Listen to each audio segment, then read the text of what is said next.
இஸ்ரோ முன்னாள் விஞ்ஞானி நெல்லை முத்து உடல்நலக்குறைவால் காலமானார். கேரளா திருவனந்தபுரத்தில் உடல்நலக்குறைவால் காலமான நிலையில் மதுரையில் அவருடைய உடல் வைக்கப்பட்டிருக்கிறது. இஸ்ரோவின் முன்னாள் விஞ்ஞானி நெல்லை முத்து உடல்நலக்குறைவால் காலமானார். கேரளாவின் திருவனந்தபுரத்தில் உடல்நலக்குறைவால் காலமான நிலையில் தற்போது மதுரையில் அவருடைய உடல் வைக்கப்பட்டிருக்கிறது. இஸ்ரோவின் முன்னாள் விஞ்ஞானி நெல்லை முத்து உடல்நலக்குறைவால் இன்றைய தினம் காலமானார். கேரளா திருவனந்தபுரத்தில் உடல்நலக்குறைவால் காலமான நிலையில் அவருடைய உடல் மதுரையில் அஞ்சலிக்காக வைக்கப்பட்டிருக்கிறது. அண்மை செய்தியாக பார்த்து வருகிறோம்.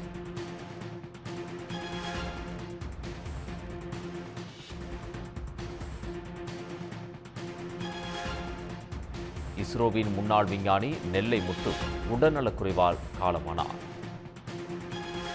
கேரளாவின் திருவனந்தபுரத்தில் உடல்நலக்குறைவால் காலமான நிலையில் மதுரையில் அவருடைய உடல் வைக்கப்பட்டிருக்கிறது. மேலும் விவரங்களை வழங்குவதற்காக செய்தியாளர் திரவிய சம்பத் இணைகிறார். சம்பத், விவரங்கள். அதாவது நெல்லை முத்து என்பவர் இஸ்ரோவில் முன்னாள் விஞ்ஞானியாக இருந்துள்ளார். இவரது தற்போது உடல்நலக்குறைவால் நீண்ட நாட்களாக இருந்ததாக கூறப்படுகிறது.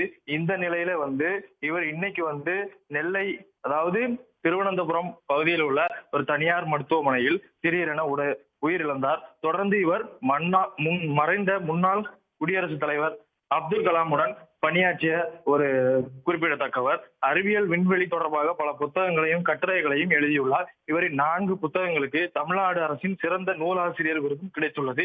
இந்த நிலையில் இவர் இன்று மறைந்துள்ளது விஞ்ஞானிகள் மத்தியில் பெரும் அதிர்ச்சியையும் பரபரப்பையும் ஏற்படுத்தியுள்ளது.